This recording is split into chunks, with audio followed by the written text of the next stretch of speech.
आज की एमए उत्तरार्ध की इस ऑनलाइन कक्षा में आप सभी विद्यार्थियों का स्वागत है।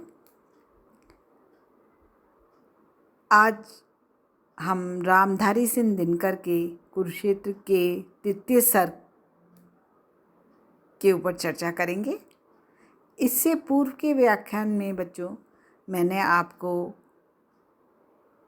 कुरुक्षेत्र की कथा और द्वितीय सर्ग की व्याख्या तथा उसका सार बताया था पूरा।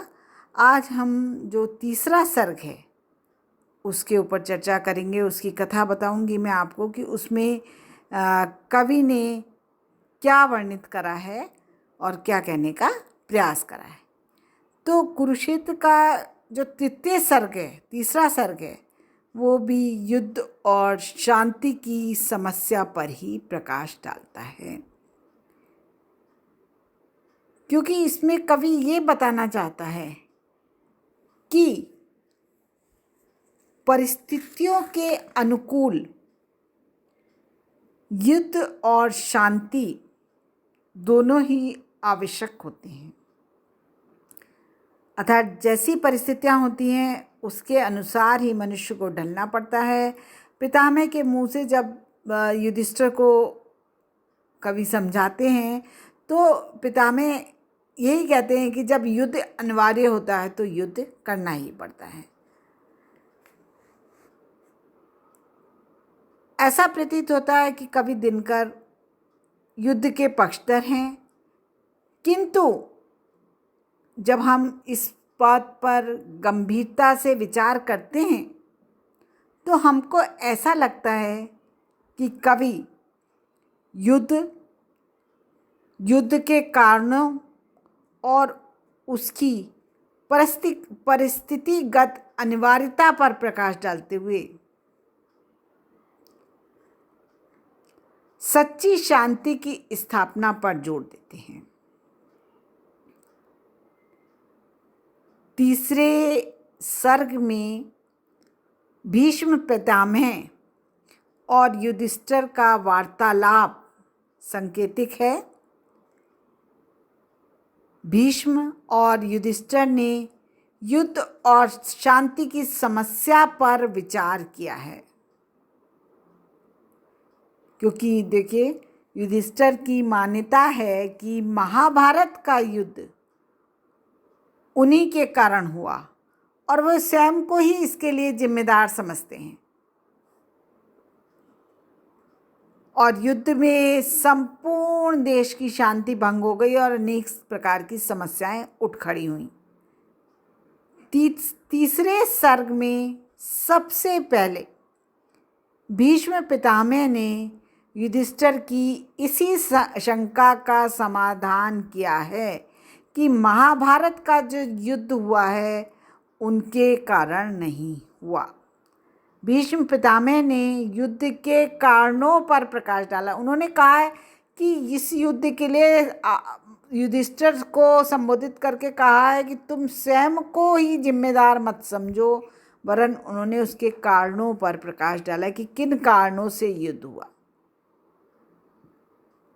इस प्रकार से कवि ने इस सर्ग में ये सब स्पष्ट किया है, जिसके फलस्वरूप कुरुक्षेत्र के मैदान में कौरवों और पांडवों के बीच में युद्ध हुआ था।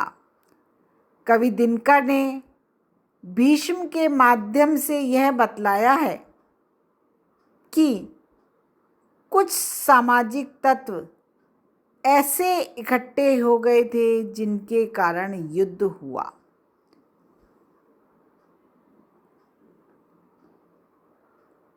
इन तत्वों में कृत्रिम शांति और उससे उत्पन्न विभिन्न प्रतिक्रियाएं प्रमुख थीं।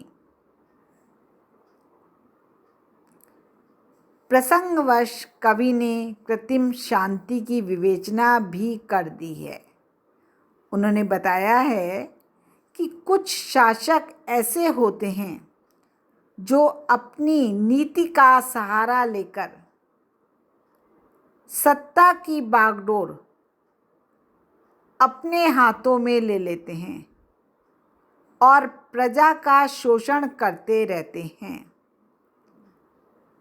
ये शासक तलवार के बल पर शांति स्थापित करना चाहते हैं और पूरे समाज में शांति का ढिंढोरा पीटते रहते हैं।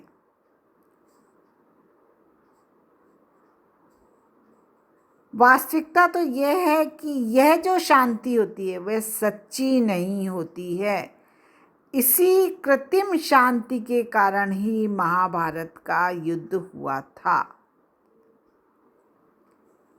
इस सर्ग में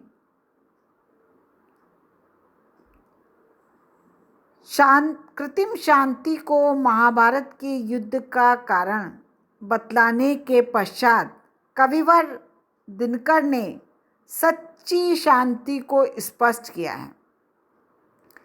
उन्होंने कहा है कि न्याय शांति की पहली आवश्यकता है, अर्थात न्याय को शांति के लिए आवश्यक माना है। जिस समाज में न्याय के अनुकूल कर्तव्य और अधिकार विभाजित नहीं होते, वहाँ सच्ची शांति स्थापित नहीं हो पाती है। कवि की विचारधारा यह है कि देखिए, शांति नहीं तब तक जब तक सुख भाग न नर का सम हो, नहीं किसी को बहुत अधिक हो, नहीं किसी को कम हो। कवि ने यह भी बतला दिया है कि सच्ची शांति की स्थापना के लिए यदि मनुष्य को युद्ध भी करना पड़े तो कोई अनुचित नहीं है। युधिष्ठिर सच्ची शांति चाहते थे, अतः उन्हें लड़ना पड़ा। इस प्रकार से यह लड़ाई जो उस समय परिस्थितियां हो गई थी, उनका उचित परिणाम ही थी।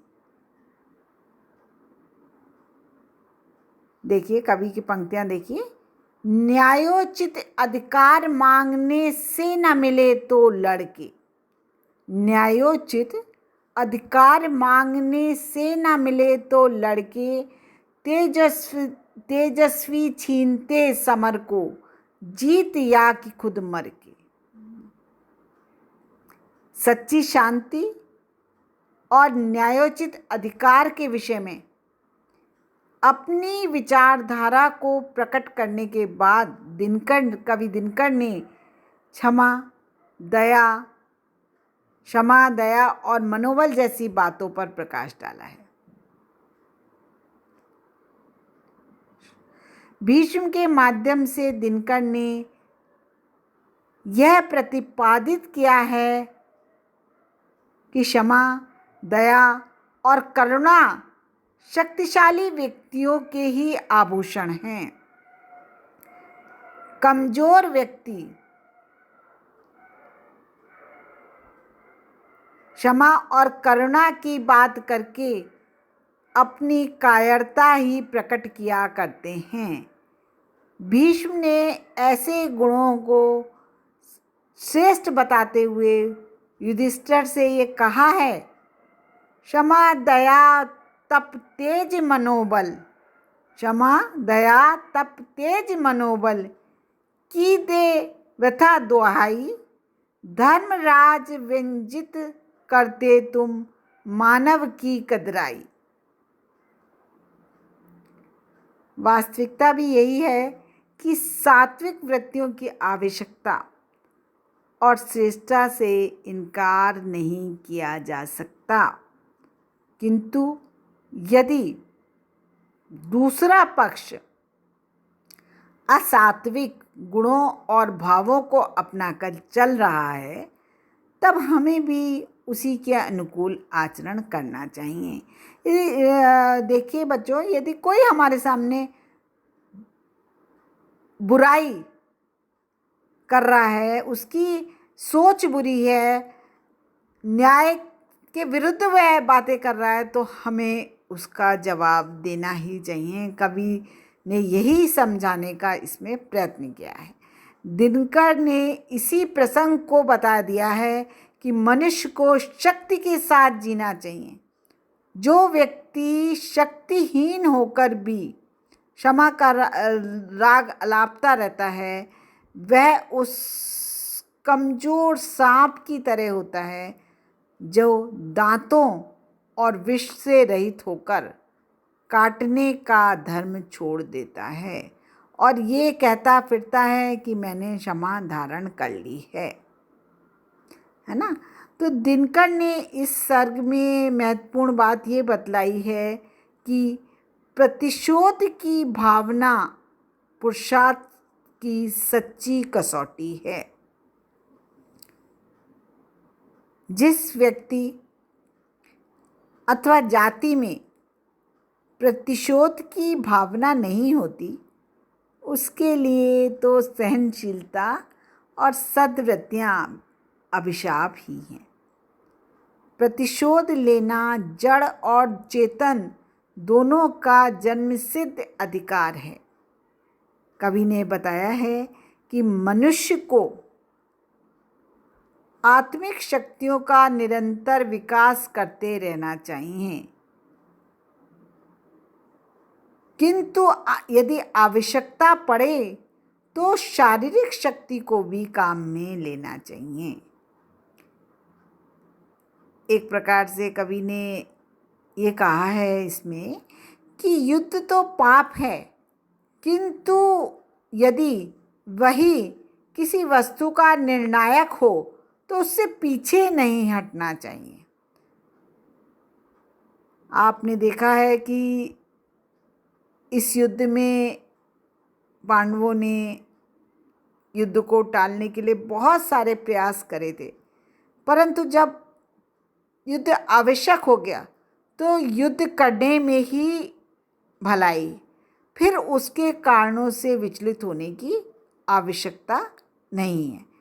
और दूसरी बात जो दिनकर जी ने इसमें कही है वो ये है कि क्षमा, दया और सहनशीलता आदर्शवादी गुण हैं और आवश्यक भी हैं। होना चाहिए व्यक्ति के अंदर, क्षमा की भावना भी होनी चाहिए, दयावान भी होना चाहिए, उसको सहनशील भी होना चाहिए।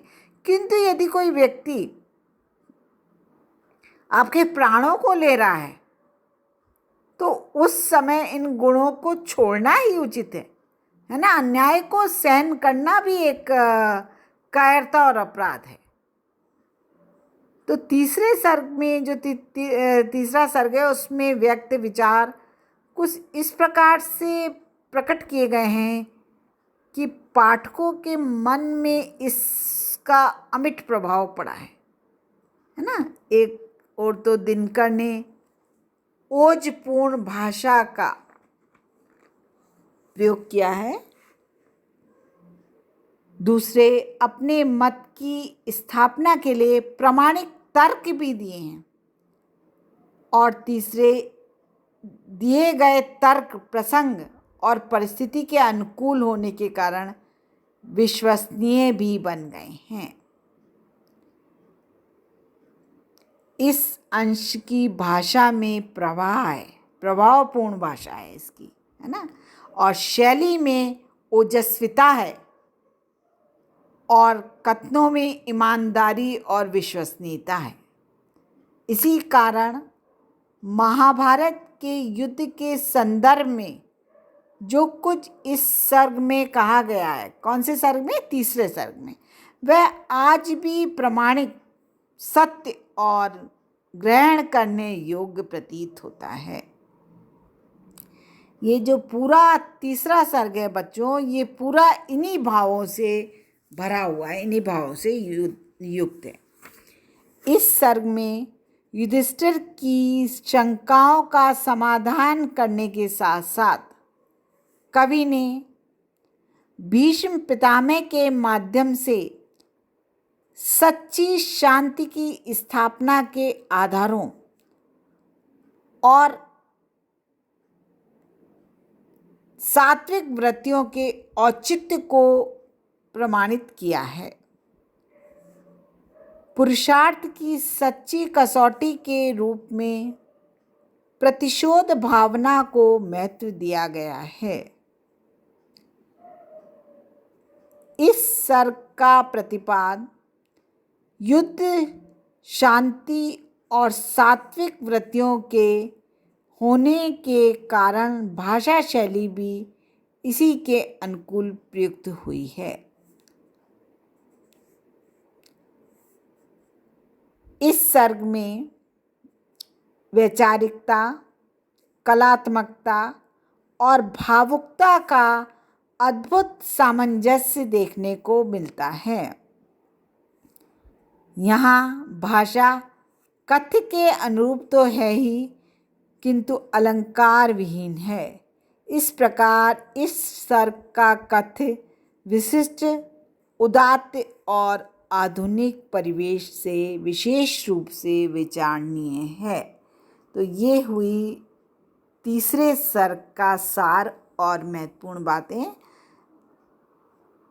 बहुत सरल शब्दों में मैंने समझाई, क्योंकि जब हम किसी भी सर्ग की व्याख्या करते हैं तो हमें पूरे सर्ग की संक्षिप्त रूप में इस क्या कथा है, क्या सार है, ये पता होना चाहिए। तो हमें उसकी व्याख्या करने में बहुत सुविधा रहती है। अपने अगले व्याख्यान में हम इस सर्ग के व्याख्या के अंश जो हैं उनको लेंगे। धन्यवाद बच्चों।